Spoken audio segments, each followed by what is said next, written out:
Hello, this is Bishop Walsh in casual attire here for our Wednesday checking in. It's May 11th and I am on retreat with the bishops of Michigan and Ohio here outside of the city of Detroit. And it's a beautiful place. Not only does the Diocese of Gaylord have a place called the Shrine of the Cross in the Woods, but here too, on the retreat grounds, there's a path that was called the Cross in the Woods. So I decided to take it and found it to be a beautiful spot for meditation and for prayer. And as you can hear, it's a Franciscan place where I have the ability to enjoy that charism of St. Francis and appreciating the beauty of nature and all of God's creation. And it's a place to quiet down and experience God's peace as it's reflected in the beauty of nature. And certainly taking every opportunity to do that, especially now that nature is coming back to life in so many beautiful ways.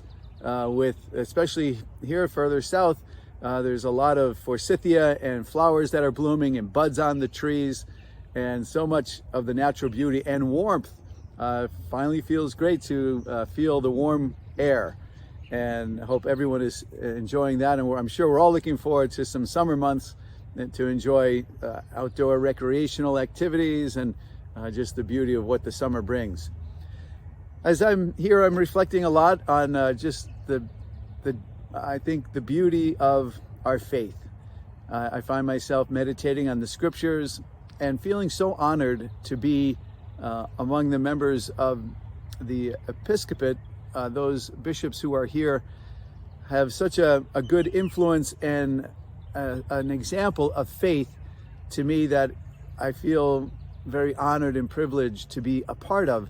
I'm only ordained a bishop not even 10 weeks at this point, but it's still slowly dawning on me just how amazing this is to share in that ministry of leading an entire diocese in so many different aspects and facets of the church's life.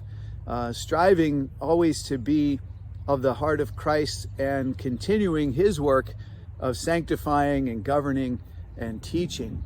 There's so many parts to that are so important, and I'm learning slowly from my brother bishops, from their witness and from their example and from their good counsel.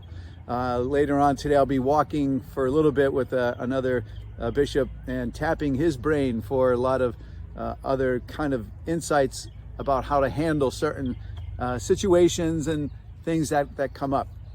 One of the things that I've been reflecting on is the liturgy and how we experience it with joy, the fact that Jesus came to be with us in the sacraments, that he, especially in the Holy Eucharist, he is truly present in his body, blood, soul, and divinity. We understand that from our teaching of 2,000 years, but how often do we really take time to give thanks for it and to understand its impact on us? Sometimes, I know Pope Francis was recently reflecting on this as well, that the liturgy can sometimes become somewhat of a battleground, and it should not be that way. We know that Pope Francis said that you can't worship God if the liturgy becomes a battleground.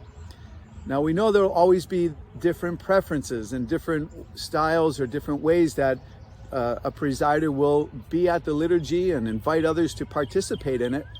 But the fundamentals of the church's liturgy should always remain consistent, so that no matter where we go and where we experience the liturgy, it's going to communicate the same divine life to us.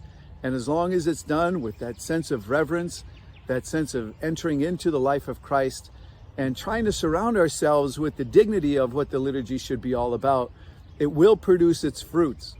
And we strive to be able to adhere to that guidance that our Holy Father gives us. We know that there's recent restrictions on some of the extraordinary form, but also there is a whole new sense of what we are striving for in the unity of our worship. And it's a call to all of us to be able to be reverent and strive for the holiness that we receive in the sacraments, and then to live that out in our vocations each day. I pray that we will always keep that in mind in the midst of our busy lives, but always be anchored in the gift of the sacraments. So that's a simple reflection for today. I do appreciate you checking in. I am always looking at the time and realizing I got to keep it around 5 minutes. Otherwise, I ramble on and on and on. Anyway, I hope the beauty of nature is found in your experience these days, and they continue to inspire us to the holiness of life that the Church has to offer. Peace to you, and thanks again for checking in.